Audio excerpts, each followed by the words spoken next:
Hello there! 18, we're legal. Fully legal. I think you're legal at 16. I don't know what it's like in the state or the country where you are. We've got him back. If he's doing a project like this, I'm going to have to go to find a better guest. The great Tony MARESSE's back. I said to him after we stopped recording, I'm just like an excitable puppy when I talk to him because we align on so many things, and it's not just that we align and have the same opinion on a lot of issues. It's also, I think we've got the same approach. So if I say, oh, I think this, and he goes, well, I don't think it's quite that, it's that, and I'm open to that, and I don't take offense to that, and he doesn't. It's just when you talk to someone and you're on the same sort of, a lot of this we get into talking about journey and your the level you're at of your journey, if you like, which is in no way looking up or down. We should never do that. That famous sketch with the not the day to day or the week that was, whatever it was, that I look up to him, I look down to him. You shouldn't do that on anything. You shouldn't do that about class. You shouldn't do that about ethnicity. You shouldn't do that about money. You shouldn't do that about anything, right? Especially something as intrinsically ego-less as it should be, as enlightenment or waking up or personal journey.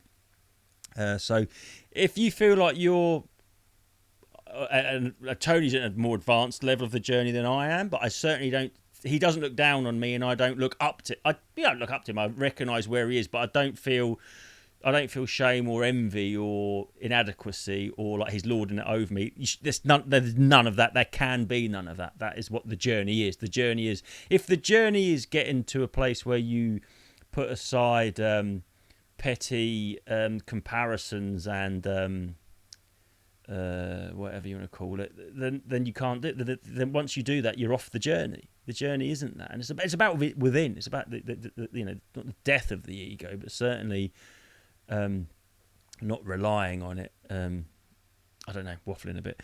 But so I wanted to get him on to talk about, well, I'm going to use the word chemtrails, a bit of a contentious and divisive term for there is something going on in the skies.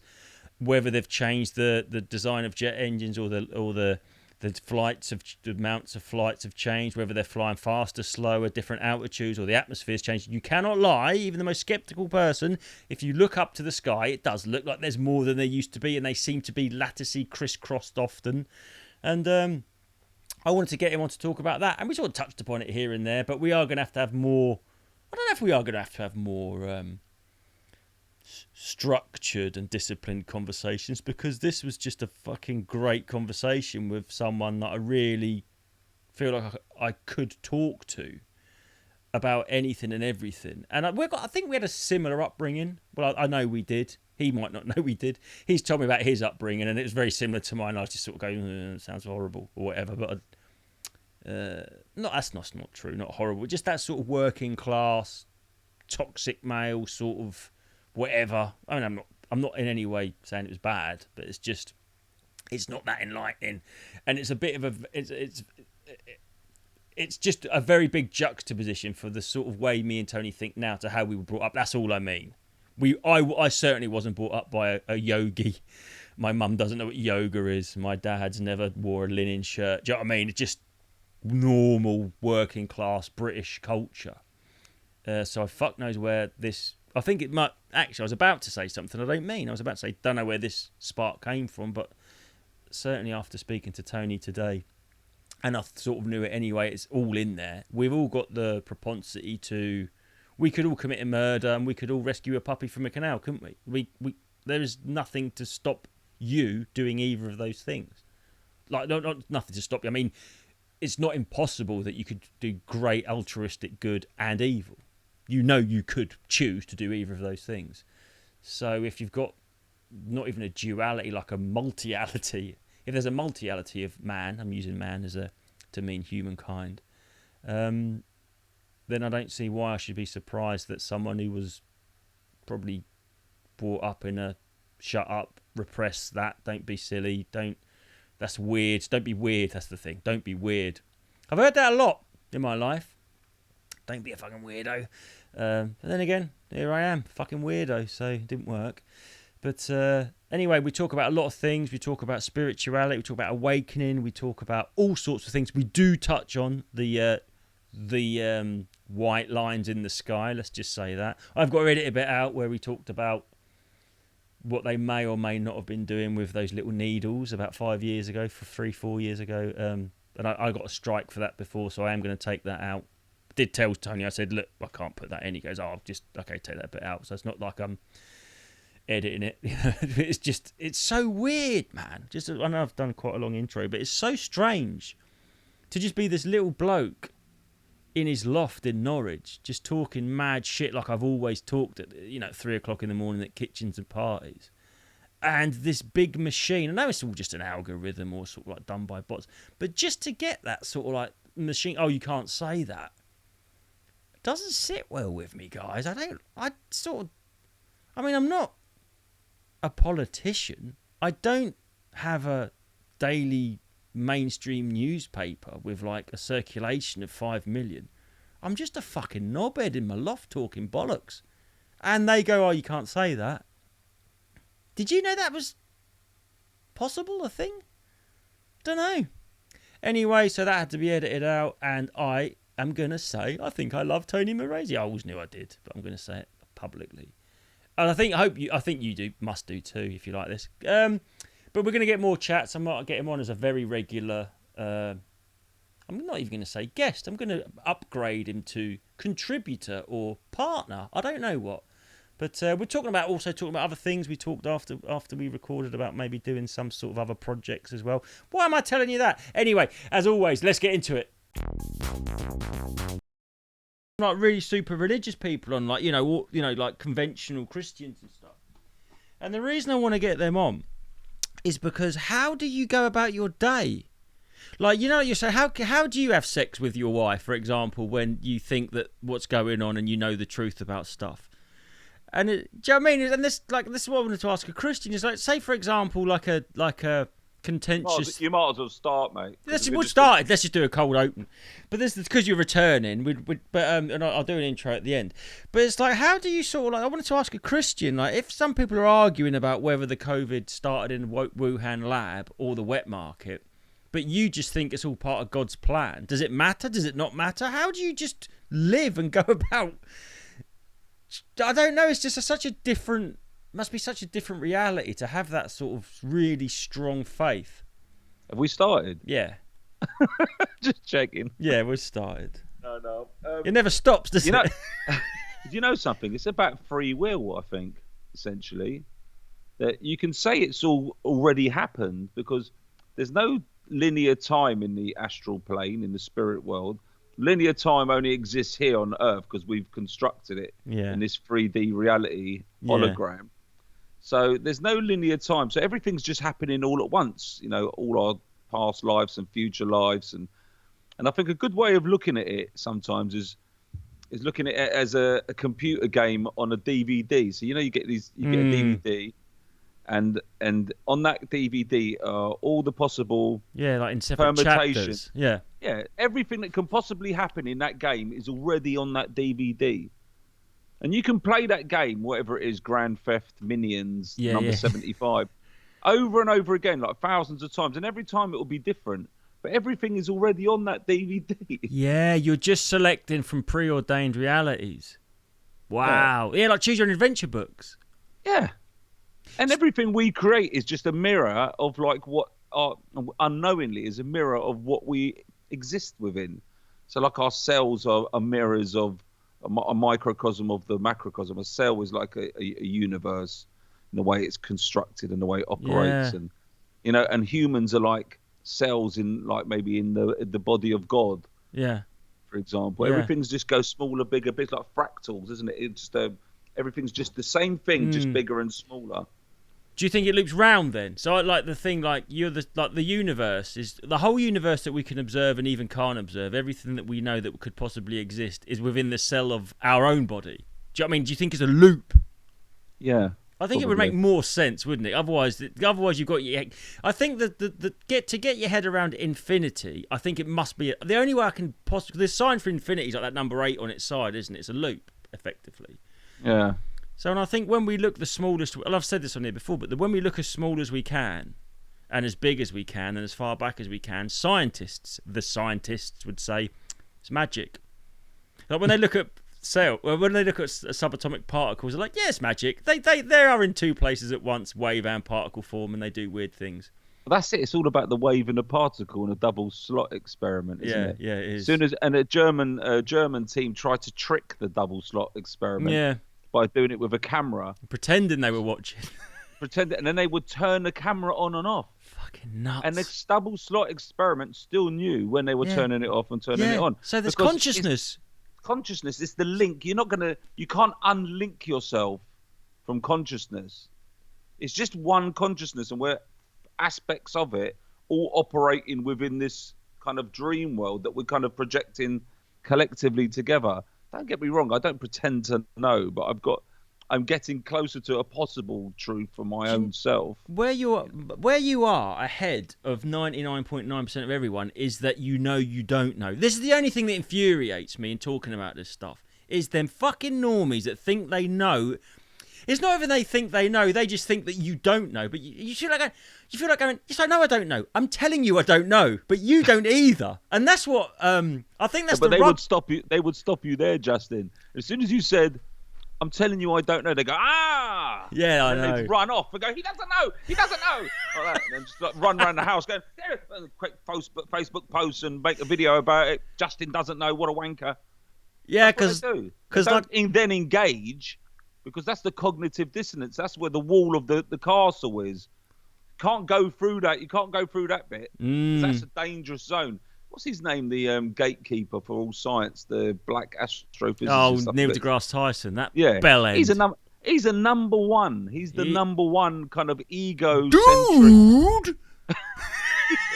I can't stand that. He's the Doctor out of The Simpsons, and I think they must have based that on him. I think The Simpsons is kind of like just drawing out our reality as it happens, isn't it? Simpsons. That's another kind of how can it be that they always predict.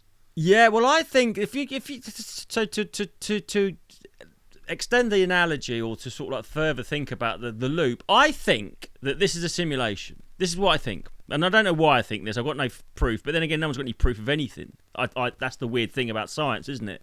That's what Schrodinger's cat was about. It's like, well, how can a particle be in two places at once because it has real world implications? So what I think is we are in a simulation. And I think that as AI and it all gets exponentially more powerful, in about 10, 15, 20 years, whatever, we're going to switch the simulation on, and then it goes, that's when it starts. The simulation we're about to create, and it goes back. And I think that's the loop we're in. Maybe. Well, maybe, but you can't say no. That's the thing, isn't it? I mean, I don't know if I told you last time about hearing AI stuff. No. Did I tell you about that? No, go for it. I'm obsessed with it at the moment.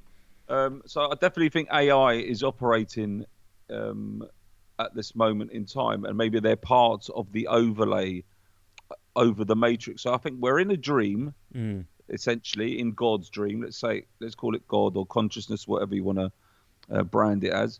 We're in God's dream, but within that, we're in another kind of Truman Show. Simulation within a simulation, you mean? Yeah, we're all in a Truman Show, and it's all about and it's all about those layers and understanding that there's layers. What did you just say a second ago? What was the word you just said? Well, you just said something, and I've forgotten it now because of what was it about? Like simulation. Yeah. Simulation. It's like we're simulating things all the time ourselves. This is a kind of simulation of a conversation in reality. As we play games, as we put those virtual reality headsets on, we're making another simulation within the matrix, within the dream. So we're going further and further into layers and layers, deeper and deeper. Actually, there's a really good episode of Rick and Morty about this. I don't know if you ever watched that cartoon. My eldest loves it, and I've watched it, but it's quite busy for my old man eyes. The screen, I'm like, ugh, but I know it's great. I could tell you something, that the people who are making it, I can't remember the writers, but the people who are making it are definitely on this wavelength, and they know all the shit we're talking about. They're probably talking about it all the time. They're ingesting it. But there's an episode where he's built a car battery for his little spaceship, his little UFO that he flies around in. And in that battery, he's created an alternative universe. And in that alternative universe, there's a planet where people all operate these kind of walking machines to create power. And they send it up to the great God. And that basically is just a 12-volt battery powering his spaceship. But those people in that alternative reality, in the battery that he's made, have also created an alternative reality to power their world. So they've got like the same, and every time he goes in looking for to cancel the whole thing out, the next level have created another reality where they've created a world where people do another kind of weird exercise daily. Like this, it's Turtles all the way down, isn't it? Because I went to read. I'm not going to lie. I've lied for years, but I'm going to tell the truth here. I went to read A Brief History of Time back in the 90s when I was proper like, oh, the scientists and the physicists are going to tell us the truth. I thought the truth lied there. And I read the foreword by Stephen Hawking, and he said about how it was Copernicus that was the first person that came up with the heliocentric model with the sun at the centre. And a woman at the back of the room apparently interrupted this thing and said, he was a heretic at the time, and said, oh, that's not true, because we know that the Earth is on the back of a giant turtle. And then he said, oh yeah, but what's the turtle on? Thinking he'd got her. And she said, everyone knows it's turtles all the way down. And then Stephen Hawking's the next sentence was, but what makes us think we know any different? So I was like, well, I'm not going to read this book. You've just admitted you. That's the whole thing about it, isn't it? If I don't know if you believe that he was what they said he was, Stephen Hawking. I think he might have been a bit of a psyop puppet. I don't know, like Einstein was. They reckon I'm not real, but I love vagina. But he went to Epstein's Island. Yeah, of course he did. Yeah, well, he didn't have no choice, Fly did he? me in, That's not fly fair. me in. He could have gone, no, as they're pushing him up the ramp. He's got no fucking option, has he? They just probably disconnected his battery. But They're making me do it. But I don't want to lick that. She doesn't look old enough. But you know what he's like? He's like Davros. Remember the king of the Daleks? Yeah, inventor of the Daleks. That's probably where they got that I idea think from. so. But anyway, so I had this revelation. Before we get onto the sort of main topic, well, we can talk about anything. But we did want to get into something, and I've learned a new word this week, which I always like. And it's like a new. Have you heard of pre-bunking? Pre-bunking. So you know when you debunk something. Well, they pre-bunk it ahead of time, Tony. So apparently when the White House or whoever Democrats knew about this Hunter Biden's laptop, they got all the press people together and said, oh, by the way, guys, you are going to hear some stories about a laptop, but it's Russian misinformation. They debunk it before it's happened. And when we get onto our subject, which we're going to talk about contrails, chemtrails, whatever's going on in the sky, whatever you believe, I don't think anyone can argue that if you just got to open your eyes and go, well, something's different. That something's different. This is a long game of pre-bunking. They've been pre-bunking chemtrails for 3-4 decades. And now the activity's ramped up so much. I wasn't a chemtrail guy, but I look at my sky. Norwich is a small city with a tiny airport and hardly any air activity. And I look out and there's perfect lattices of 90-degree angles, crisscrosses at the exact same altitude. And I'm thinking, well, I haven't heard anything on the news that they've changed the mechanism of a jet engine. I don't think there's any... What is going on? It's like, just forget what you think it is. I don't think it might not be nanobots, whatever it is. There's something different in the skies since lockdown, basically, when there was nothing. Yeah, that's one of the key... There's some key points when arguing... Or not arguing, let's say discussing. Yeah, sure. Presenting the discussion of geoengineering. There's one of the main ones for me is that Mexico has none. So there's no contrails, no chemtrails, no geoengineering. For whatever reason that is, and I've speculated as to why that may be. They might be keeping Mexico clean because it's got the largest freshwater reserves in that part of the world. So it could be that. It could be the influence of the cartels. I don't know. But when you look at the map, there's a map of which you could maybe post in your comments at the bottom of the subject matter. There's a map where you can go on this website and look at reports of chemtrail activity around the world, and there's none in Mexico. And I mean, I know that anyway because I've got friends who live in Mexico, and I was also there for 5 weeks, and you can see them out to sea a little bit, but there are categorically none inland. That's weird. So, well, this is a smoking gun. They don't have their own specific atmosphere, Mexico.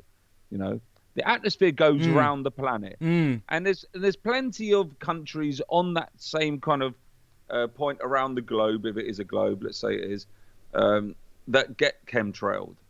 And there's states to the north, just, you know, like Miami's just to the north, and, you know, the south of North America, and they're all getting heavily bombarded. So it's nothing to do with, like, oh, it's hotter there. There's, like, you know, maybe they eat more tacos than normal. Yeah, but whatever it is, it's changed, isn't it? Yeah, but that I'm giving you I know exactly. Absolute... But what I'm saying is that voice you did of the sort of normie, and you can't argue with them, because if that's not true. I don't argue with anyone. You can't discuss anything with them, because if they open their mind just a tiny bit, they've got to admit that everything they think might not be the case, and that just scares some people. It doesn't scare me. I'm a truther. Whatever subject I'm in about, I want to get as close to the truth as I can, if there is one. And that's a spiritual tenant, seeking truth. I think it is, and it's an arduous journey, isn't it? It is easier. Yeah. It's easy to put your fingers in your ears and go, la, la, la, everything's fine, money is my God, like everyone else. Man. I'll tell you something. As the Buddha says, when you stir the pot, the sediment rises. Yeah. There was never a truest, and even there's another great saying from I can't remember his name now. I've got one of those days today. It's too many chemtrails. It's affected my memory. He's a guy who's all over the internet. He's done a couple of adverts. He's dead now. Very well spoken. Spoke a lot on spirituality and LSD. Oh, Terence McKenna? Not Terence McKenna. No. Timothy Leary? No. Very good, but not him. But the one that's more popular is very posh. Ram Sounds Dass? like that. Ram Dass? No, not Ram Dass. You're nearly there. It's the next one. Hitchens? No, spiritual. No, he was great, though. Yeah, he was spiritual. Well-spoken. He'll come in a minute. Yeah, he's British and he lived in America. Anyway, he also had a great saying like about dancing with the devil. As soon as you announce to the universe that you're on a spiritual awakening mission, the forces come in. They do. They come in and they fucking want you back. You know, like the Jackson 5, they want you back. They're pulling in every direction, and I've experienced it myself. And so, and that you could say that's all within the Matrix kind of simulation. That's all happening. Poltergeist, ghosts, and spirit activity, and, you know, bad luck, and being a targeted individual. All these things that happen to people on this planet could be all just within the aspect of it being a simulation. But most definitely, as soon as you step on a spiritual path, shit happens. Shit starts to happen in your life. Everything goes upside down generally. Do you think then that could be personal to your journey, like your simulation? Because, like, if you're playing a video game, and if you get like when you're playing like those old 8-bit ones like Mario, right? And on the map there'd be a fork in the road, and you go to Aqua World, or you go to...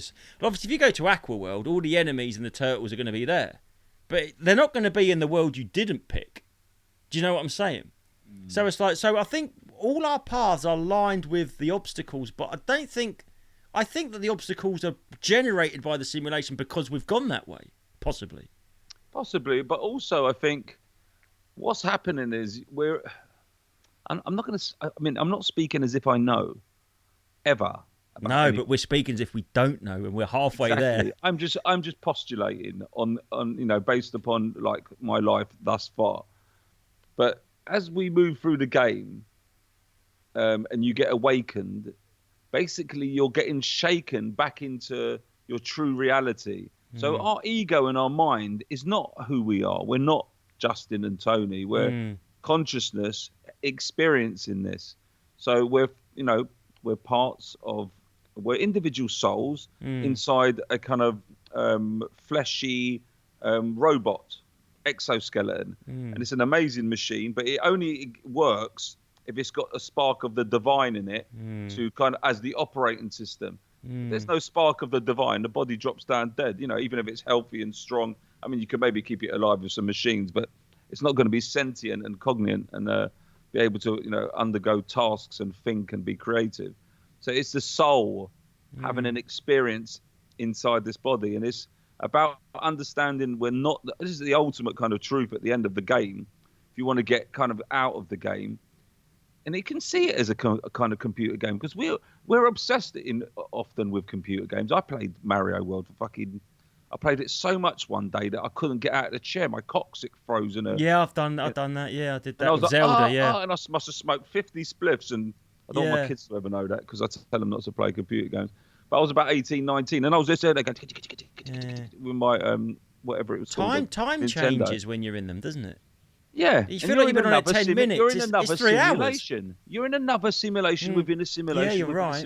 But when you get finally called to awaken, it's like shaking you, going, "It's time to get out of the game, mate." And it's daunting. It's daunting. I can see why people resist it. Like you're in a coma. Like someone's in a coma, and someone else is trying to wake you up. Like that, going, "Fucking hell, where are you, mate? Come on, wake!" Like they're slapping you like that. Until you're ready, you're not coming out of the coma. Don't matter how many times you get slapped. But we're all in comas, playing this game in a dream. A comfortable dream. Yeah, like in. They want to wake up. Maybe. Mate, a lot of people don't. Is a perfect analogy of it. You know, there's a lot of truth in the movie, The Matrix, that we're all kind of like projecting we're all inside a fabricated reality, and we're all asleep. I don't think we're physical. The difference is there in the actual movie is that then we're physical beings in reality that then get released out of pods. That aspect I don't think is probably correct. I think that, Tony, I think that Hollywood has those focus groups, and I think if they didn't have like a succinct ending like that, I mean, that's as far as Hollywood can take it, but I think they had to have a kind of finite solution to this plot. I think that the Hollywood, I think they there was a lot of truth, or not a lot of truth. There was a lot of sort of like our sort of way of thinking put in there, but I think ultimately they had to make money. And if it just sort of like, well, everything's just weird, like the Truman Show at the end, he gets out. You know what I mean? He finds the door and I think that's just where they have to tie a bow around things for Hollywood, don't they? Because audiences don't. And I do, and I think they actually, if I remember rightly, I think that story, The Matrix, was written by a lady and taken by the Wachowski brothers. They didn't write it. No. So they kind of like pilfered it from somebody else. But I mean, that's besides the point at the stage. I know what you're saying, that they kind of like have to give it a happy ending. Or an ending that's just like, that happened. Essentially, they have to kind of make it kind of like round it off so people can just go nodding about in their rest of their life. But now we're in the movie. Yeah. The difference is, so now we've come out of another. So we're all at the center of the onion. We're all asleep in the center of the onion, and each layer is in a kind of, you escape each layer as you awaken a bit more and have a bit more realization until you finally get out, and then you get out of this matrix. And I think that's what Buddha and Jesus and other enlightened kind of beings have kind of been teaching us through the millennia, that they couldn't say to people, you know, like 3,000 years ago, 2,000 years ago, you're in a holographic matrix. Yeah, there was no language, was there? No, so you have to talk in parables. You have to talk in the language of the day. So they're telling us that the truth and the lies within. So first they're telling us to go within, and look at the kingdom of God lies within. So they're telling us that it's not out there, it's within. And I think essentially, and I come to this conclusion a few years ago, that they're giving you a plan, like Jesus Christ, or the Buddha, or Krishna, and various other ascended masters that have been here, have given us a plan on how to escape the matrix. They're giving us a much easier route out of and the Buddhists say, of the cycle of birth and death, because karma is sticky. And once you get caught in this game here, it's like another rule of this game on this planet, in this realm, that if you get embroiled in karma, you get stuck here because you have to work it off. It's part of the rule. It's in the same way we've got some rules of physics. We've got like things go up and come down. You know, we've got light and dark. We've got energy, and we've got all these rules in physics. There's other rules that we don't yet kind of ascribe to, but they're there. And one of them is that you can't really escape here if you've got karma. Like side quests that need to be completed. Well, you need to get rid of that karma, you know, to reach escape velocity. So basically, what happens? I think it's all vibrational. It's all frequency. Yeah. So once you haven't got that karma, your frequency goes to another level, and then you can't be held. Oh, like completing, leveling up. You have to sort of complete mini tasks. Like in Super Mario World. So you could have, how many coins have you got? Yeah.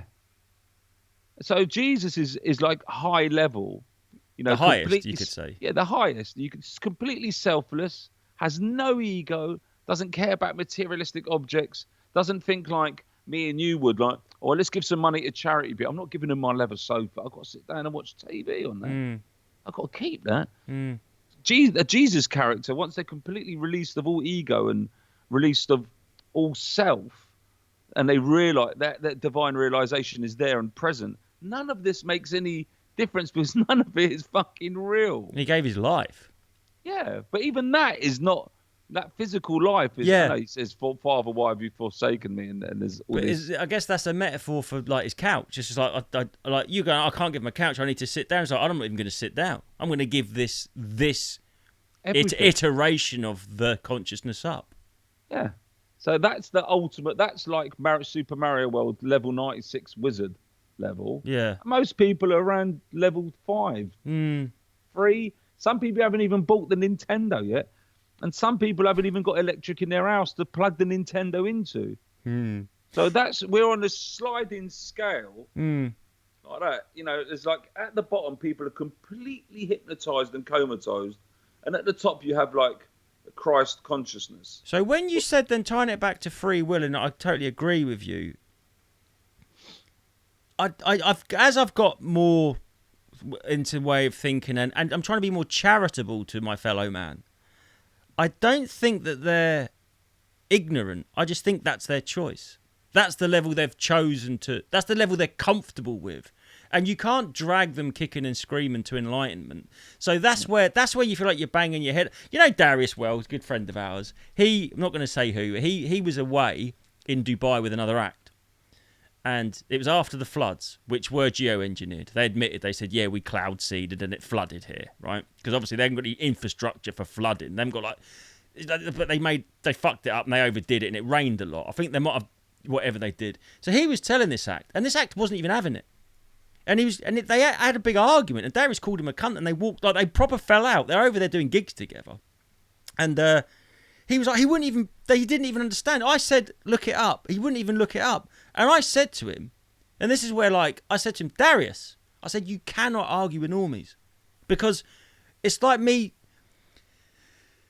it's like if say you really You know, a good analogy of that is, actually, go on. It's like arguing with your former self. Argue with your former self. And this is, yeah, exactly. And the thing is... arguing with yourself when you're 5 years old and you're looking down at yourself, Justin, and saying, I want to tell you about JFK. And then there's the next you. Yeah. You're like, what? I go, where's the Lego? And I want to tell you about geoengineering. Yeah. Yeah. Can I have a ham sandwich? Yeah. I don't want to think about it. I don't want to think they can make it rain, because then I've been living my whole life. But then like, so it's like, and then there's the next level of you where you can't, then the level of me after that. So I'm the little kid that is being told about JFK. Then there's the me that wants to tell other people about JFK and convince them. You can't be that either. And it's like this, Tony. If you don't believe in the afterlife, right, and a mother, worst thing happened, she lost a child. And she said to you, oh, I'm devastated, but I know I'm going to see him again one day. And you wouldn't turn around and go, no, you're not. You'd let her have that comfort. And I'm starting to see about normies like this. If you're not ready to at least ask yourself the question about these things, I think it's sort of cruel. I'm starting to think it's kind of cruel to sort of like browbeat them. You have to go, oh, right, fair enough. You believe that. That's how you're getting through life. That's how you should be. It takes a while to get there, doesn't it? It does take a while to get there. You know, everything is a process. But also, you can look at these individuals as kind of like anchors in mud that are slowing down the progression to ascension of the whole of humanity. But then you can't blame them for that either, because they are just you at another stage. Yeah, this is it. If you're still in the mode of separation where even Joe Biden is us, and even Kamala Harris, Tony Blair, what's Alistair his name? Campbell, all of them. Even what's his name? Now then. Jimmy Savile. Even Jimmy Savile. They're all fractals of kind of the same consciousness. You could say they're inhabited by evil. You could come up with all sorts of reasoning and rationale as to why they behave like that. But until you understand that and see everyone, and I'm not saying I'm there. That's not what I'm saying. I'm talking it. I'm talking as if from a perspective of seeing it, not experiencing it. I've read the book, but I haven't played the game yet. You know, I know the theories of offside, but I've never had a game of football. Is where is how I'm saying that. Is how I'm presenting that. That we're all actually one playing the game. Maybe you need these different. Maybe you need well, this them is then. it. So if you didn't have, I said this last time, I'm sure. If you didn't have all this darkness, how would you wake up? Yeah. So if you didn't have 9/11 and you didn't have geoengineering and you didn't have child trafficking and the other 500 horrible, shitty things that are going on, how would you wake up to the simulation? You need evil to know what good is, right? Yeah, you have to have like adversity. You have to have discordance. You have to have things going tits up, so that you understand. So you awaken. So you come out of the coma. You have to. So there, everything is actually perfect when you look at it like that. Yeah, no. Everything is perfect. If you start fighting with information in your head, especially fighting with your ego, it's one thing having kind of a discourse within yourself and coming to conclusions and working shit out. But if you're arguing and fighting with yourself, you're just another layer of blockage. You have to kind of see it as a whole, holistically. You can't just keep seeing it as like them individuals are doing that. And I Let's guess... say take for instance the Zionists. Yep. Right. So let's say it's the. I don't want to get your channel into trouble. So let's say it's men in small hats. Right. So there's a lot of stuff on Twitter saying, like, look at them, they're behind this, and look at them, they're behind that, and look, and they are disproportionately represented in the American government, in British government, in media, and everything else. IAP. But what about this? What about this though? What about if yes, they are the chosen people? They're chosen to wake everyone up. What about that? What about if they were actually chosen to wake you the fuck out of your dream? And actually, they're doing you a favour. The first instance of someone or something waking us up was the snake in the Garden of Eden. And if you look at the biblical scripture, why would God send that snake down? It's all part of it, isn't it? Like, you had to taste that apple and know what bad is to make the choice to be good, I guess. Yeah, because without it, there's no experience. So if you look at the kind of what's the motive behind all this, so like God wants to know itself. There's no gender in God. It's just it is. Just being. It's just being. It just is. You can only experience it. So it wants to know itself. So it explodes in a big bang. Neil deGrasse Tyson would be happy with that aspect. Yeah. So it explodes in a big bang, and everything flies out. And there's soul fractals. There's planets. There's material. There's kind of atoms. There's waves of particles, and all this flying out. And it all kind of has experience over billions of years, and then all retracts back in. And that's what it's the breath of Shiva. They say in Hinduism, like God breathes out. That's the big bang. Implosion, explosion. And then he breathes back in, and it all starts again wave. With another it's a wave, breath. Isn't it?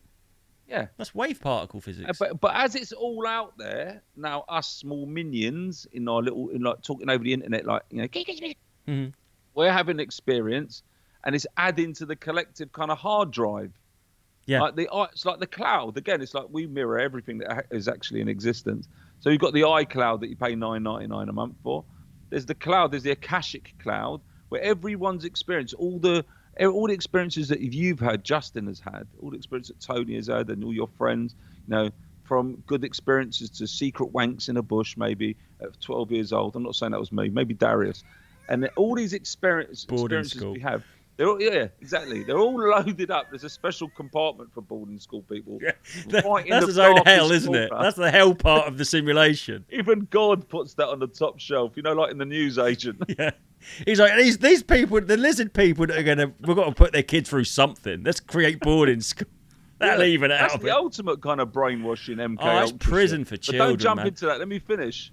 So that all these experiences that we have are all uploaded into the cloud. Yeah, I think so.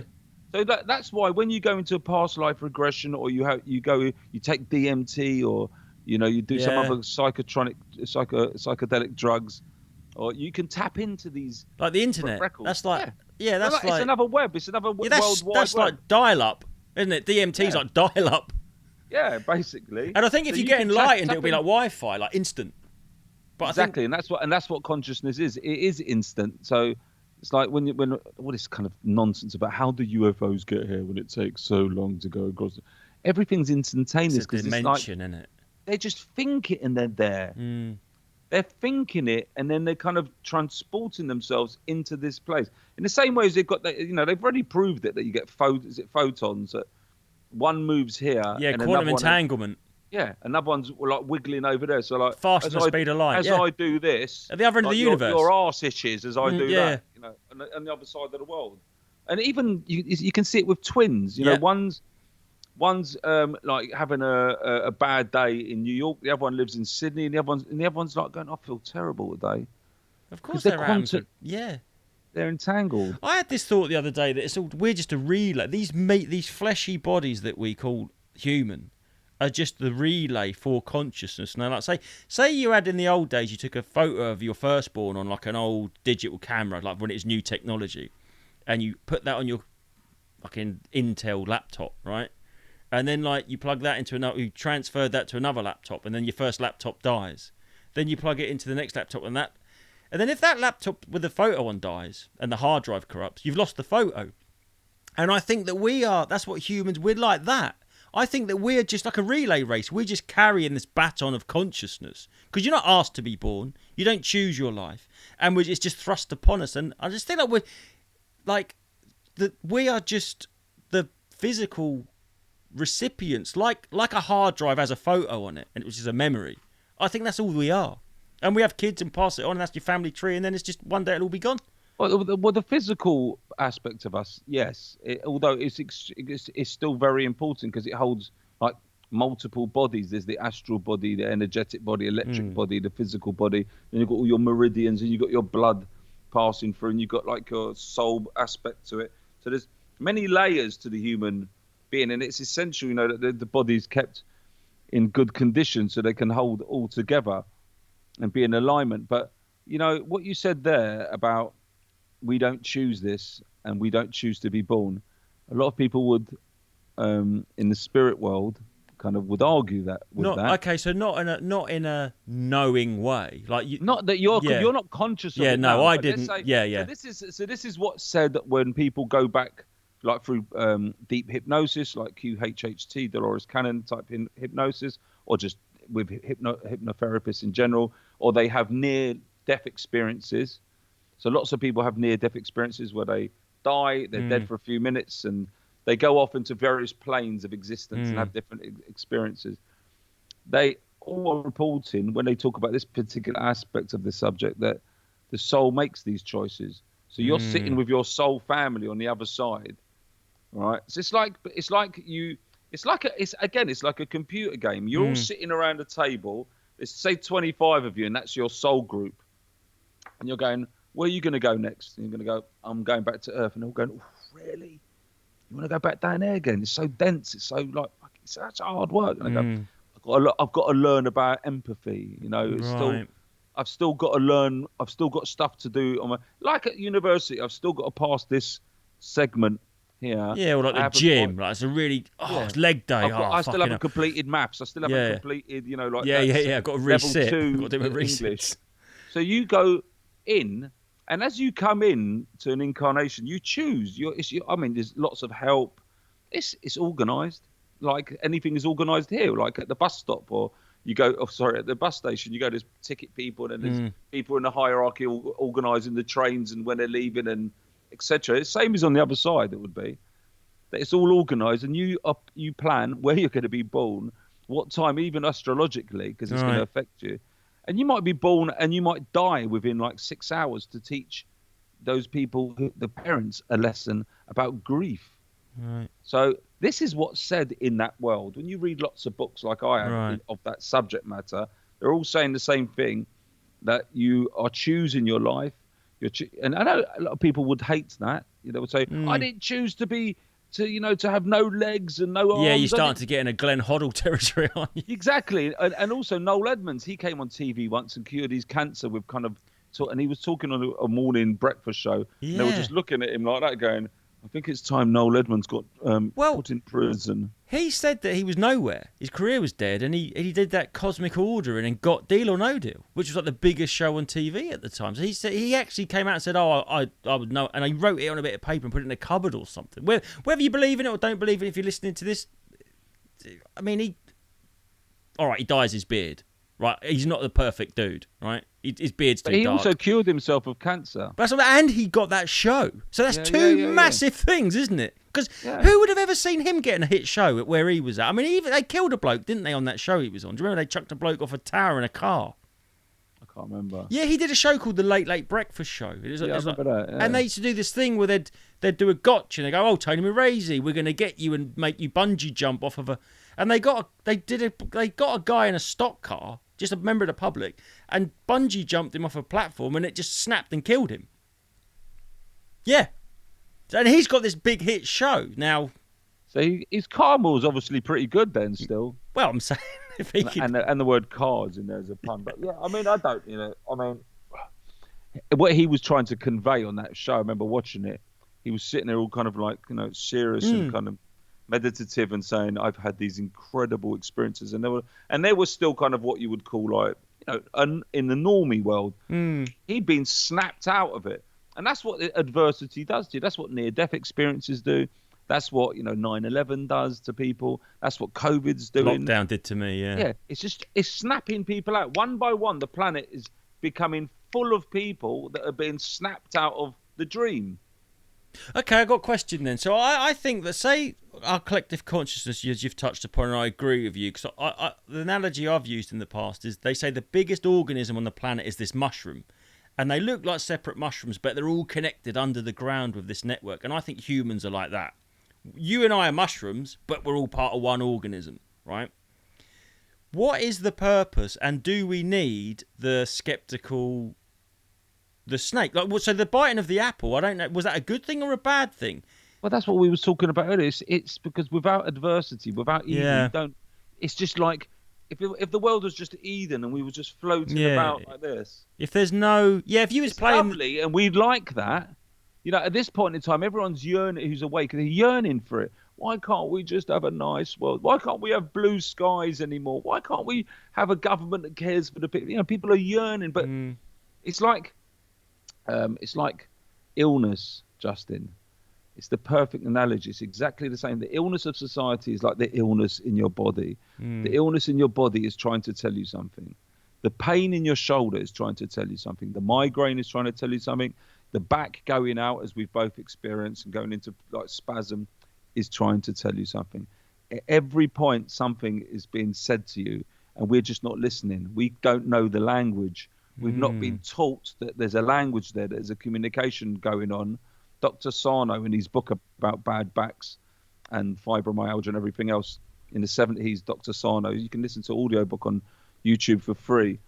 He stated, and this is a guy who's got multiple PhDs and like super qualified guy, that there was people who showed all the signs of bulging discs and S-shaped spines, but they didn't have any bad backs. So when you go for a bad back scan and they say you've got bulging disc at E4 and these two could be fused and you've got that bit looks like a rabbit and this bit's like you probably got shagged wrong and it done that and we need to fuse it, and you can find exactly the same people or exactly the same symptoms in other people who don't have any symptoms. So it doesn't make any sense because it's not like everybody else has got beautiful spines like that, and they're all like this and all like belly dancers. There's people who are walking around like that and they're going, "Yeah, I feel absolutely fine, mate. My back's as good as gold. I can lift 80 kilos with one arm like that." It's because what's happening, as he correctly points out in his book, Dr. Sarno, is that you're putting like emotional trauma, emotional stress, and like suppressed rage and anger. Your body has to put it somewhere. It's an energetic thing. It's a thing of energy, and it has to go somewhere. If it went into your mind, it might drive you nuts. It might actually give you a nervous breakdown because it's which so happens. much. Yeah. And that's what happens to some people. Some people, it comes out all in one go and they have a heart attack or a stroke. Some people it's releasing slowly, and you should, and it might come out as fibromyalgia, it might come out as migraine, Or terrible behaviour. Yeah, all of that. Like the wife beaters. Is that this negativity coming out incrementally? Rage. Yeah, it's exactly. Like rage. That's what. It's like suppressed rage, and most of it is coming from. Some of it's from past life, but most of it is from 0 to 7 years old, badly parented because we never got taught how to parent properly. So like shouting at kids and being nasty to them and going, "You're ignorant, you're stupid, what are you doing?" And I've seen it. I've said stupid things to my kids. I've learned not to now. I'm completely reversed. I always say, you've got to break well the done. cycle, and it's tough. Yeah, you've got to program your kids from 0 to 7, how in a correct fashion. Otherwise, you're creating shit for the future for them, and if you're alive, yourself. 0 to 7 is when the program goes into the computer, and that's well known, established. Latent, isn't it? That's the point. And 0 to 2 or 3 is like kind of they're still in kind of alpha state. There's still kind of like the spirits coming in and out of the body, so they're particularly susceptible to programming. So if they're seeing violence, they're seeing bad behaviour. So sorry, when you're 0 to 2, is that you're saying that their spirit hasn't settled yet, like the wheels of a fruit machine going round? It hasn't stopped. Yeah, that's why the kids. Yeah, that's like the kids can still see ghosts and can still see astral stuff. I've never heard that before. And a baby is sleeping a lot because the spirit is leaving the body. Because it's still kind of like coming backwards and forwards and settling in and making adjustments and settling and going back to astral realm and coming back in again. Like having a suit fitted. Like they take it off and cut a bit off and put it back on. And, wow. Like you're waiting for your car while it's being serviced and you're sitting in that little room looking at the newspapers and thinking, well, I'm not reading that. And they're just working on your car. Who drinks hot black currant from the vending machine? That hot black currant. What the fucking hell? Sometimes they do great little coffees though for like in a builder's merchant, and you get it for free. Yeah. Just a little sideline. I never knew that about that theory of I didn't know that because it's weird when you look into a baby's eyes. Obviously, it's a human's eyes, but it's not quite the same. There's something not fully. They're not present, man. Yeah, there's something not present there. But it's the programming. It's the key thing is that people need. If we was intelligent as a species and knew the kind of like 10 fundamental things of like how to bring up kids from 0 to 7, there would be very little war. There would be very little problems in this world. There'd be no drug addiction. Things are changing. Consciousness is changing, and parents are parenting differently. That's the internet, isn't it? Yeah, it's a sharing of information. Yes. There's loads of great people that have evolved and come onto the planet and been teaching about this. My wife's a super parent and super aware of all this stuff and super caring and we're in the Steiner, we're in the Rudolf Steiner kind of schooling system and all of that is kind of like bedrock. How they treat children and through kindergarten all the way through. It's completely different to normal schooling system. But the point is that it's that programming from 0 to 7 which makes you, and then you have to Bruce Lipton, I think Bruce Lipton. It's definitely Dr. Lipton. He's an old guy. He's about 70. Lovely bloke. You can find him all over YouTube. He talks about this and how you need to deprogram yourself. What? And what we're doing, Justin, with all the conspiracy theories, with all the spirituality and everything, is we're taking programs out of the machine, out of the computer. So just as like this iMac here has got loads of programs that are just, redundant now and loads of photos of like ex-girlfriends and a dog that you once saw like jumping on the beach.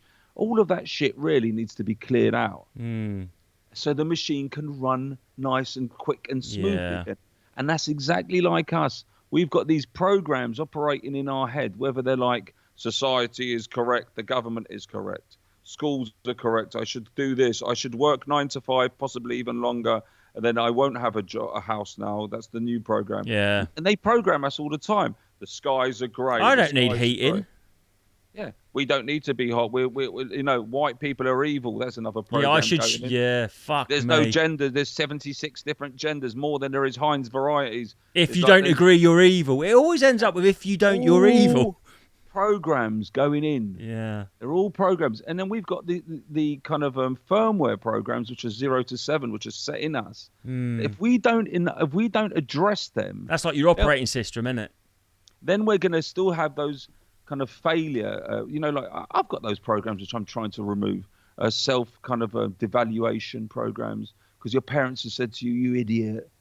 You know what you're doing. Yeah. It goes, stop being so stupid. Just saying something like "stop being so stupid" repeatedly. Yeah, I got that a lot. The kid hears, "I'm stupid. Mm. I'm stupid," And you You're can't never stop gonna- because it's just you're you ne- being you. Yeah, and another one, but you don't parent like that. You go, you don't do it like that. It's better to do it like this, and this would be a much better way of doing it. That's how you should say that. You don't go, "You stupid little fucker, what you doing?" But this is kind of like old school kind of caveman mentality of how to, and that's why like loads of people are stuck in these programs, including myself. Of like, I've got like terrible fear of cliffs and high roads because my mum was very fearful about everything. So she's passed on fear Genetic programs. memory's a thing. Yeah, she's passed on, and they're in my cellular structure. Yeah, man. that's your operating system. You have to remove them, and it takes work. So before you can even start to become spiritual and going on any spiritual sadhana, any spiritual journey, you have to do therapy work first. Whether you do it on yourself or you go to a therapist for 6 months, which is very good if you can do that, you know, you start to do the shadow work. You're starting to remove the programs, remove the blocks, remove all the anxiety and the fear. Then half of your ailments will go.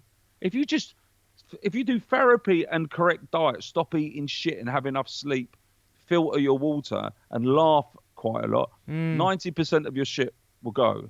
So 90% of your shit will go away. That and what we're doing most of the time is we're kind of outsourcing all this shit. Of course we are. Chemtrails are doing it. Get some antidepressants down you. That'll sort you out. And people go to the doctors going, "I need more pills." My dad used to do this. "I need more pills. I need more pills. I've got a pain here." And even the doctors knew that you couldn't. That's you're just addicted to placebo at that point, aren't you? It's that you're outsourcing. You're pushing. You're giving all your power away. Right, A, and B, you're making it everybody else's problem because you're not addressing it's easier, yourself. Like isn't that person, yeah, because like that person you were saying who was with Darius, they don't want to face. No, it's hard. Reality. And the first reality to face is that you need to fix this here. It's not the American election you need to fix. It's not the chemtrails you need to fix. It's not the geezer down the road, and it's not the woman you need to wake up who's next door and you're going, "I'll tell you about those fucking vaccines. I'll just get it." Forget that. Forget it.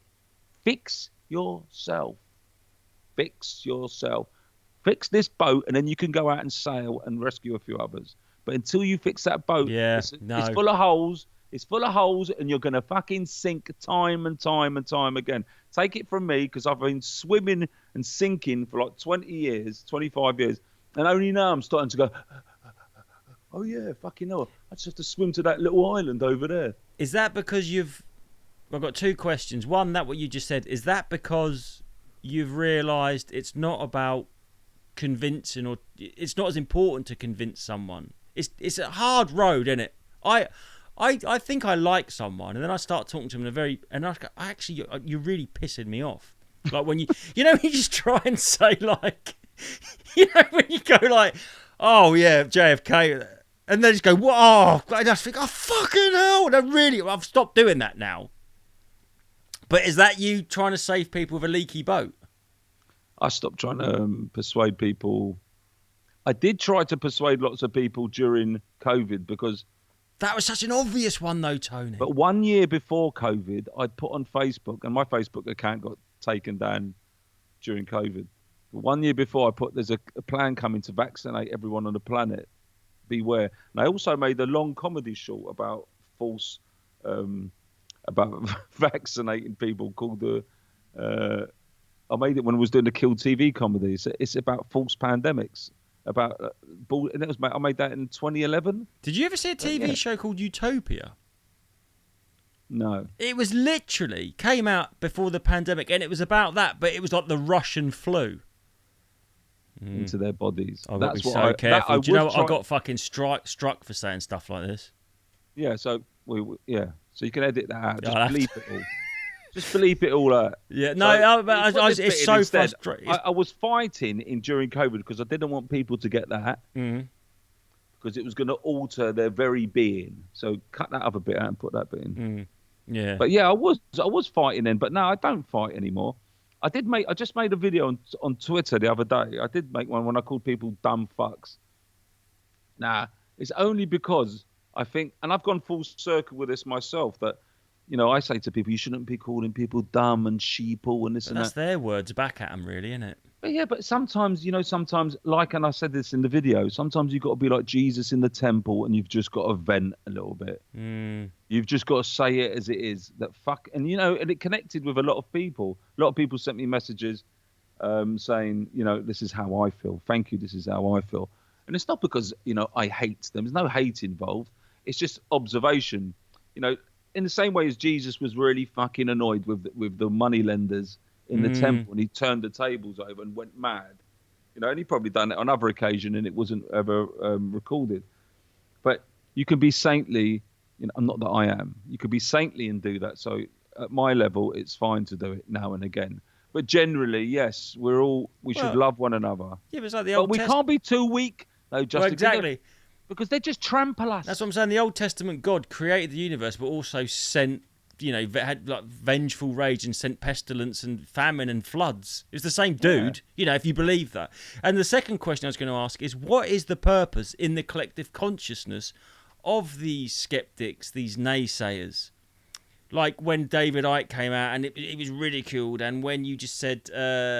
Noel Edmonds said what he said and was ridiculed. If we're all part of one vibration, it's so... Because we're all at different levels on the slope. And you need all levels of the slope, otherwise it's not a slope. If you didn't have every part of the slope, it's not a slope. It's just one bit. You need... It has to be like that. And you can break it down a bit more and say some souls are newer. So they don't have the encoding it in their kind of blueprint of like, I've been here before. I've seen tyranny before. You could say, like, you could even look at that as Eastern European people in Britain who were commenting at the beginning of COVID, saying, "We've seen this before. This is the beginning. This is the beginnings of communism. Yeah, authoritarianism. We've seen this. We've lived that. But because it's not in the encoding of the British people, they're all like, hey, but look all the nurses dancing. Aren't they lovely? They work so weird. hard, and they're all doing their routines and going, and doing their shit. But the Eastern Europeans are just like, I don't like the look of this. Yeah. This reminds me of something very suspicious. There's another pandemic coming when you see the ambulances pulling up outside Pineapple Dance Studios. They're getting ready for something. Basically. But that's, it's a good example, actually, that the Eastern European kind of people in Britain could see it and were commentating on it. And I met lots of them when I was going on the marches in London. A couple of early ones, I went with a couple of comics like Don Biswas, who was like... he told me he'd been, Yeah, there was like maybe 200-300 people at these marches, and then they turned into 500,000. And still the BBC were like, didn't report programming people. Yeah, right wing. Yeah. Fucking There was insane. one bloke, and I was arguing with another comic. I can't remember his name now, probably for the best, but he's a nice guy. He runs a dirty show up in Edinburgh at the festival. Bob Walsh. Yeah. So Bob Walsh was arguing with me, and I don't mean this in any, demeaning way, but there was one photo of a bloke with some kind of weird Nazi emblem. It didn't even look like it wasn't a swastika. It was some kind of lightning thing. Right. He had the flag right at the back of Trafalgar Square in the corner, hanging off of some balustrades there. And they took pictures of that. They might have even set that up, Tony. I wouldn't be surprised. Maybe. But they zoomed in from space and went, look at the right wing. Fucking, it's the oldest trick. Of course it is. And it's like 500,000 other people there from every walk of life, black, white, Asian, everything, every colour, every creed, every societal kind of level. Children, I was there with my kids multiple times, and they all focused on that flag. And Bob Walsh was commenting on Facebook to me, how could you go to a Nazi rally? And I said to him, if I stood outside your house with a picture of a penis, would that mean that you're a paedophile? Do you know he's a Millwall fan? Do you think he's never been in the stadium with someone doing a Hitler salute? But do you know what I mean? Can you see that's the deep level of programming that you're up against? That's really at the bottom. And I don't mean this in a derogatory way. No, in terms of journey, yeah. Yeah, in terms of journey, I've been there, and I would have said the same thing at some other point in linear history. Yeah. But for me, that was such an obvious, difficult thing to kind of convey to him. And I was like, you can't see that? You can't see the rest of the ocean. You're only looking at one.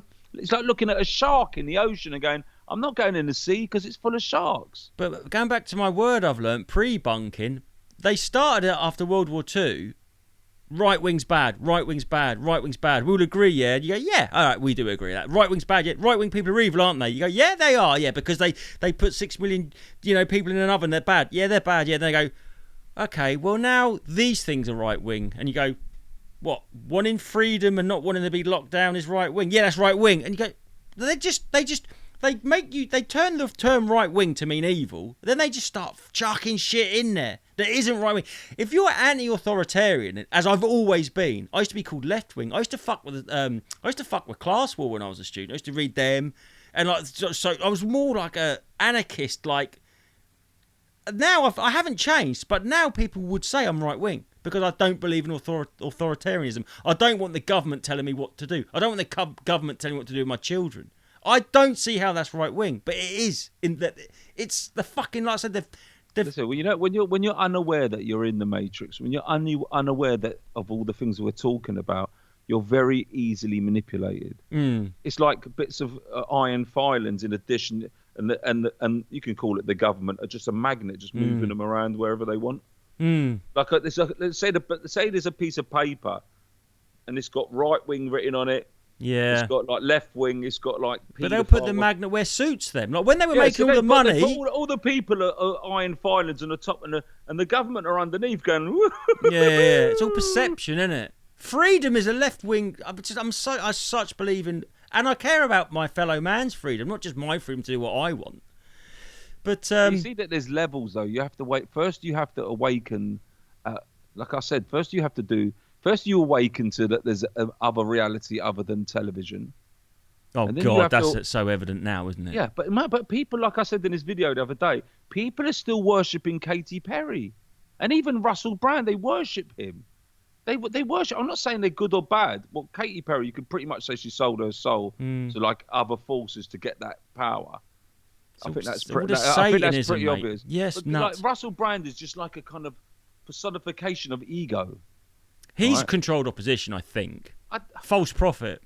I don't know what's going on with him. I don't think, something, you shouldn't idolise anyone, Especially someone that idolises themselves. That's a red flag. Like he's got his chest. His chest is always there. When he did that baptism in his pants. It's always, as much as he says he's gone through and again, he's still you and me. He's still we're all aspects of the same thing. We all are a shared consciousness. Everyone is relevant, whether it's a geezer in Millwall, going, and there's lots of lovely Millwall fans. We know some of them. I'm just saying what my point was is if you're in a surrounding of thousands of people, there's going to be people there with different beliefs, and to lump them all in together under the banner of a fucking issue like freedom is insane. Yeah, because what's happening essentially, we've gone back into the shallow end of the pool. Yeah, we have. We've gone back into the game now with all these discussions. What about him? And what about them? And what about this? And what about that? Actually, if we just zoom out a little bit and go, hold on a minute. Wait a minute, it's a game, and we're all playing a game. The game's coming to its end, kind of like we're approaching the end of our time. Like you used to watch things on the Brighton Pier or wherever it was. Yeah. You could watch nudie things. And then it'd click off. Money run out. Just about the woman's just going like this, and it goes. We're coming to the end of that. We're coming to that point. But we need as many people to awaken before that shutter comes down. Because if they don't awaken in time, we get back into the loop, like you said at the beginning of this discussion. We're back in the loop again. There's going to be not enough souls who have awakened to make the balance of the scales tip into the favour of a brighter timeline, of a better timeline than we are on the trajectory at the moment. I'm hoping that the Trump thing, as much as David Icke, for example, he just says everybody is controlled. Everybody, they're all in the camp. But that's a really absolutist kind of like staunch. That would mean he is also, wouldn't it? But the thing is with that, when you say something like that, see, with David Icke, and much respect to him, he's been entertaining, he's spread so much information, but nobody has it all. Nobody is. Nobody is alone in the universe Yeah. as the savior. Not Yeah. even Ike. He was the first. He was a trailblazer, wasn't he? Yeah, he was. There was people before him as well. Yeah, I mean mainstream. But in mainstream, yeah. So, but what we have to remember is that nobody has everything. Nobody has the full picture. You know, he's not an enlightened being. And as much as he tells everyone that they're all controlled, now even the alternative media, as he calls it, the mainstream alternative media, MAM, he's categorized it as, they're all controlled. Joe Rogan, RFK, Trump, all of them, Tulsi Gabbard, all these people, Stu Peters, everyone is in that camp, and he's here. And he's got a few people, small accounts that he picks. But the reality is, he never shows people a way out. No. So he's when he talks about the box of perception that he talks, and which is very accurate. You know, the person who won't see, like who was talking to Darius, is that person is in a very small box of perception, and they won't even see the knowledge that Darius is trying to furnish them with, which is mainstream. They're in a tiny box. But even Ike is in a box because he won't tell you how to get out and get free. He just says we're one divine consciousness, and we're you know, it's all very well me telling you like there's a beautiful land that you want to know where, innit? Yeah, exactly. You're going to go, can you point me in the right direction? You go, nah. See you later. Well, that's organised religion, was that, wasn't it? I think where the priest would come to you and go, I'm your gateway to salvation, and you need to give me some money. That's why they want you to give them their power and your fucking dough and your kids so they can do things, you know, under the vestry. But what I'm saying is, it all comes back to the very same thing, and it's what Jesus actually says was, go inside here and know thyself. There's no one you can trust better than yourself. There's no journey other than your own journey, and you shouldn't export anything. You shouldn't give out your power to, you know, medical tyranny or to David Icke even. You could take information from them. Don't get me wrong. I'm not knocking them. I'm not knocking Ike for a second. But what I'm saying is, like the Buddha says, he goes, I'll give you a raft to cross the river. But when you get on the other side of the river, you're not going to carry that raft around with you through the rest of your journey. I'm just setting you off in a direction in which you're more than likely going to come to the place where you're looking for. So ultimately, it's always down to us. Like our health, Justin. Like, if you're not a fat, flabby bastard, it's up to you to go down the gym and stop eating buns.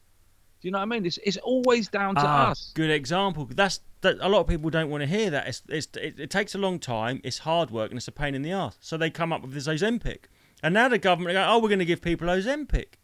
It's what you were saying about like your dad. Pathetic. It's absolutely. But like you said, you're absolutely correct. And you started this by saying there's no absolutes, and you've said it again.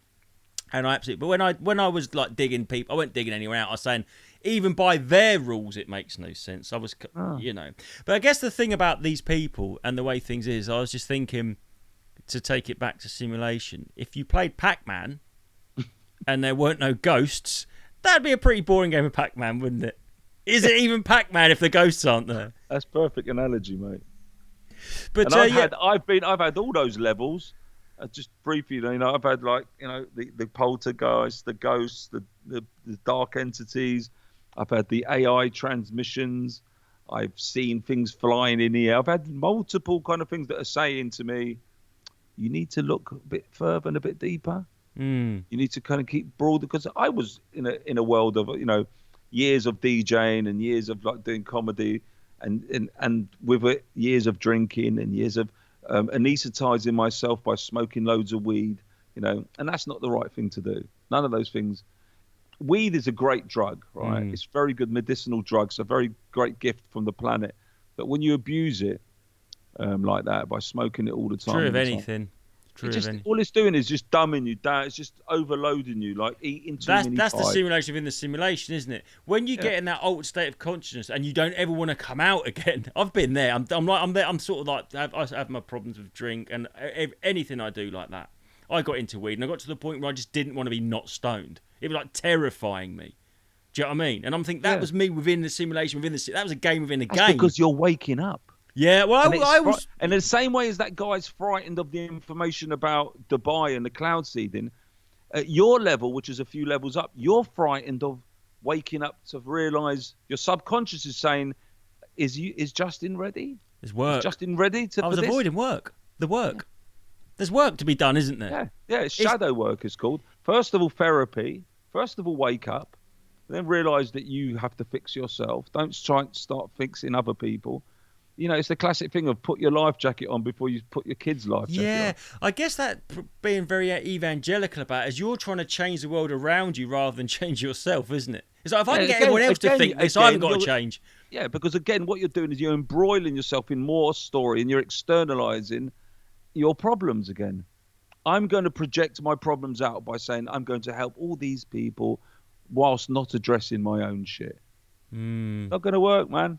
Because it's going to come for you. It's going to come in illness. It's going to come in psychotic episodes. It's going to come in migraines. It's going to come in a heart attack. It's going to come with like some kind of psychosis. Substance addiction and stuff. Yeah, something is coming for you. And that's all I can guarantee, that something is coming down the line. So the best thing is to do is to address it. Comes from within and all, isn't it? No, like anything. It's such a simple metaphor. You got a leak in your roof, and it used to be a roof. It's go blip, blip, blip. You either go up there and move that tile, or you wait for the whole ceiling to come down, and then you have to go to the insurance, and you're going, why won't you fucking pay?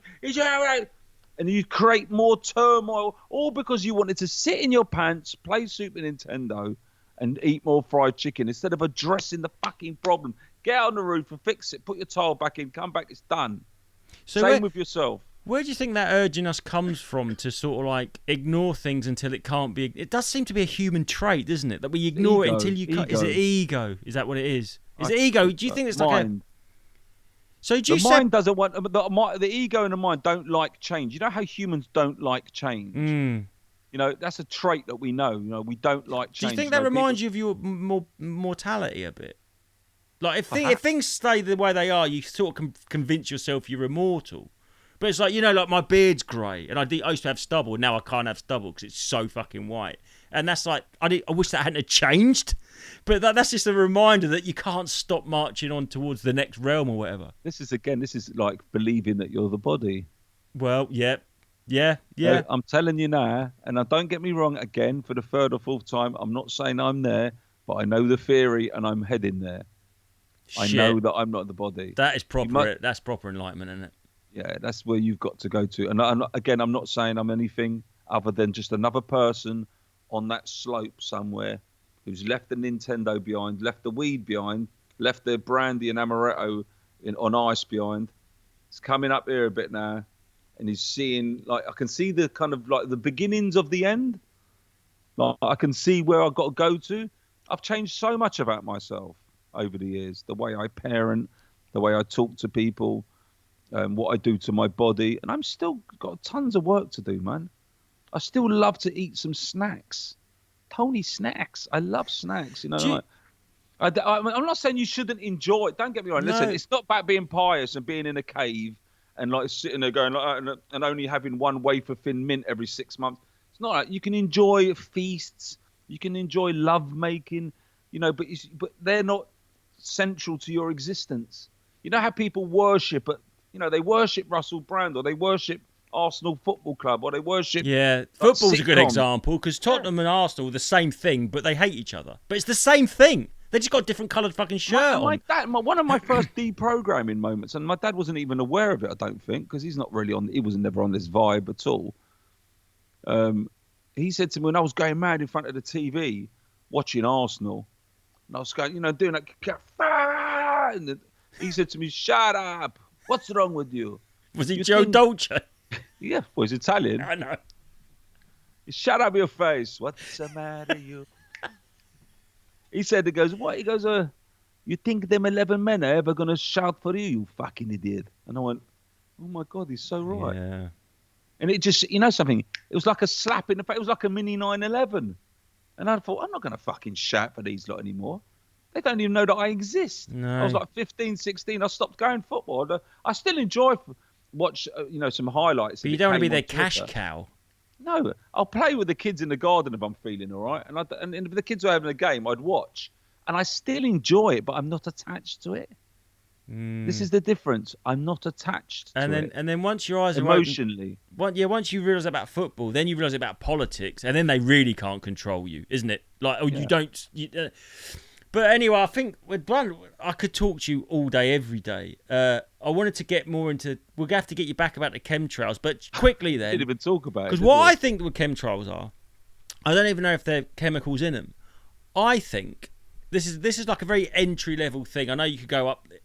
I think that at the very least they are creating an artificial greenhouse effect to raise the temperature, so they can go, global warming, 15-minute cities. You're not allowed to drive. We've got to put 7,000% tax on fuel. I think that I just think they're making the temperature, because when 9/11 happened and they banned all the flights, the temperature went down, didn't it? Because apparently all them planes that leave a little bit of residue, it creates a greenhouse. So I don't know if there's anything in the clouds. They might be they call them contrails, that they're just clouds. They might just be clouds. That is one basic theory of mine. I think is at least that, and it could be more. I don't know. I'll leave you with this, and then we can Come speak back about it. Come back when we get some kind of more information on it together. That my latest theorization about what they're doing, and this is very esoteric and like quite out there. I love it. Right. So there's every plan they have, like our mysterious dark overlords, has multiple kind of like levels to it. The seven-headed beast. Yeah, so they'll do something with like the monetary system, but it will help them get rich. It will help us get poor.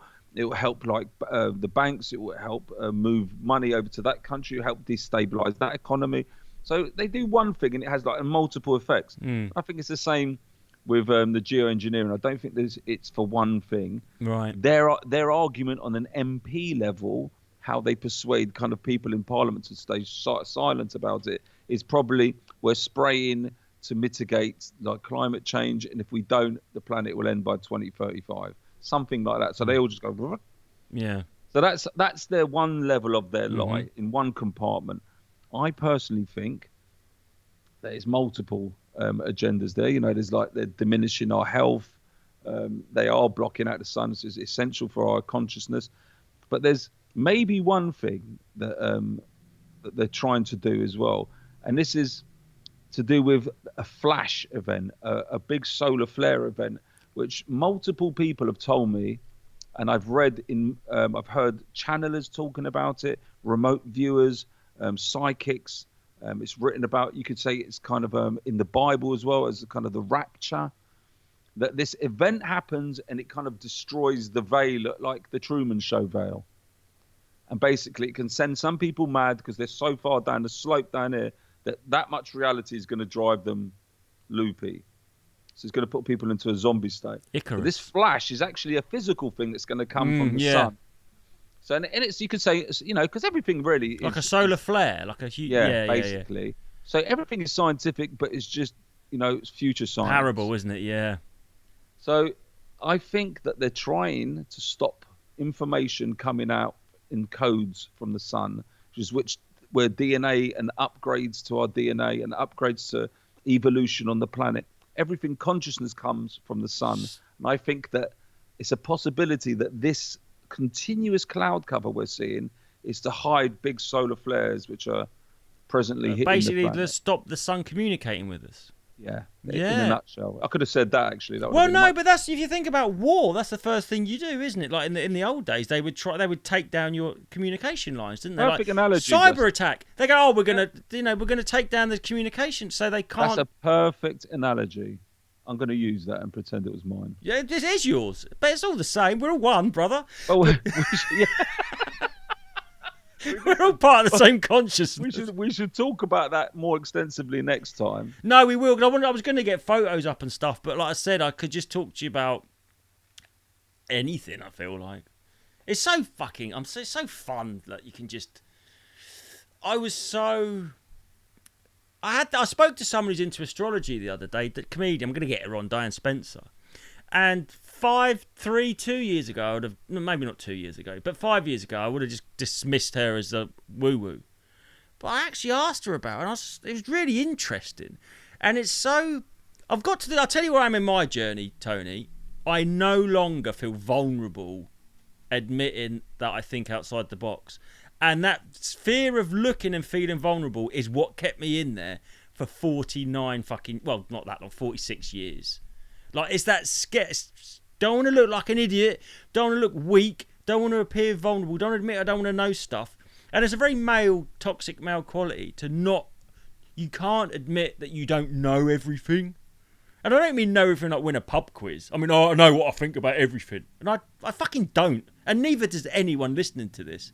But I think that is the first and the biggest step. Socrates, what did Socrates say? All I know is that I know nothing. Yeah, and I just think, whoever it was, and you sort of go, oh yeah, that's like a little thing you listen to. But if you actually think about it, fuck me, mate, there's not many people that can just... I don't know. Anyway, so I can't remember. All of it is a big external... If you see it as a donut, all the things in the donut are the story. You, your hat, me, my jumper, politics, Trump, chemtrails, everything. And in the middle of that donut is us as a consciousness. All around it is just the story. It's the bit in the middle. That's why you have to go back inside through meditation. I mean, some people use DMT and other products, can help have massive awakenings. We need to go back inside and forget the story. You can go inside the story now and again, and it is relevant because we live here. I've still got to make my computer work and get an MOT for the car and feed the chickens and make sandwiches for the kids' lunch. All these things are still relevant. You don't have to be in a cave, sitting in the lotus position, eating one like insect every 3 months. That's not the answer either. No. There's a middle ground. It's not being attached to that story. It's not being so entranced by the outer rim of the donut, by the substance of the donut, that you forget the middle bit. If you start from the middle bit and know that you're consciousness and know that you're a human being and know that you're a divine spark of everything that created it all in the first place, but you just can't remember, then from that point you can start healing and fixing everything. You can do your therapy. You can, fix your body. You can, and then once you fix yourself, then you send your boat out and you can start giving hands to others. And also it doesn't ultimately matter as much. It's like you fix your boat and you want to rescue people, but if they really are resistant and don't want to get on, you're all right in your boat. That's the main... Leave them. Yeah, but I guess some people have just got a death wish and want to drown. I made another video like that where I just said to people, stop trying to save others. And most people kind of like agreed, and they kind of said, again, I said I got on a wavelength with people that were saying to me, oh, thank you for saying that. And I'm saying it because it feels selfish, doesn't it? But it's not. It's only because, not because I'm better or higher elevated or anything. It's just because I've been to that. I've been on that flat. I've been to that flat on Airbnb, and I'm warning other people not to go and stay there. That's all it is. And I'm trying to save you the bother of like another 3 years trying to wake up your cousin, your best mate, the bloke next door to you, and even your husband. Forget it. And your enemies. I want to wake up my enemies. Forget it. You're wasting your energy. Your job is you. That is your job. You're not Christ. You can't heal the dead yet. You will maybe one day in another evolution. You will, but at this moment you can't raise the dead and cure leprosy, and you're not at that level. Your job is just to fix this. Fix this. Maybe then we all have to keep reliving our lives in different incarnations, and then one day you get to be him. Maybe that's all this is. It. Well, that's what he's saying. That's fucking crazy. Like when you're at school. Doesn't he say that one day you will do greater things than I am doing now? I'm paraphrasing. He says one day you will do greater than I am doing. Remember your first day of big school when you looked at the sixth formers and you thought, oh my God. And then one day you're the sixth former looking at the first years come in. And it's just this natural progression. And it's the same thing. It's all the same thing, mirroring. Everything you see in your life, like from your cellular structure all the way to like how you relate with your neighbours, is a cosmic mirroring. It's just a microcosm and macrocosm. It's just a reflection in the mirror. You can see everything. Everything we need to know is already there in front of us, man. This is the secret as well. Yeah, nothing's new, is it? It's all already there. It's a game we've played untold times. But as you come into the birthing channel, into the mother, you're wiped. it's like you go through a magnetic field. Yeah. As you go through that magnetic field, Like it wipes your hard drive. Like at Tesco's, the fucking security tag on the magnet. Yeah. Where they have to rub it on there so you don't set the alarm off. You come flying in like that, going with like 1,700 lifetimes, going. You go, soon I will be reborn on Earth. Like, I've been the Archduke of blah blah blah. Yeah. I've lived on planet Kuntitanki. I've been a serf. I've been everything, a dolphin, an ant. And you come and you go, and you go, whoosh, and you go, what the fuck am I? Yeah. Blank canvas. What's this? Oh, look, cheeseburgers. I'll have one of those. Fucking lovely. Stella Come Artois. on, you Reds. Stella Artois. Come on, you Reds. That's Tony, it. you're a fucking legend. I've got to do this often. I told you, man, whenever you want. But listen, I've got to go. I've got, Yeah, no, I'm wrapping up. Thank you so much. Tony Maresi, where can people find you if they don't know? Just on Twitter, Galactic Zoo. Yeah, Twitter's better now. Elon's got it again, is it? Yeah, he's like. I still think that there's a spark of goodness coming out of all of that. I don't believe in this absolutism that he's just another masquerading dog. And he's not the saviour either. No, not at all. Exactly. But I think, like, let's say there's 6 heads of the mafia. One of them might not bring drugs into the cartel. Yeah. And the other 5 might. So they might be that cartel, which is slightly better for Earth at this point in time. And if there's less wars, and if they make America a bit healthier and Kennedy talks about the chemtrails that he's going to address it, if he does any of that, I'd be like, namaste. Yeah, Kennedy. I forgot about RFK, innit? Yeah, because he's already, of all of the negative stuff said about him, at least he saved millions from the vaccine. Yeah. He's vaccine Millions. injured, different vaccine. That's his voice is from a vaccine injury, isn't it? And all his kids are vaccinated. But, through the Children's Health Defence League, he's done enormous work. And he's, one of the points of call of information that I went to realise that I don't want to put them poisons in my kids. And anyone that's got a problem with that, that's what I don't get. They're your kids. No people by their actions. You can't. And this is another fallacy that people think that they're going to find someone who's the overall saviour that aligns with all. How can you find a politician that aligns with everything you believe in when you don't even align yourself with the geezer next door? I know.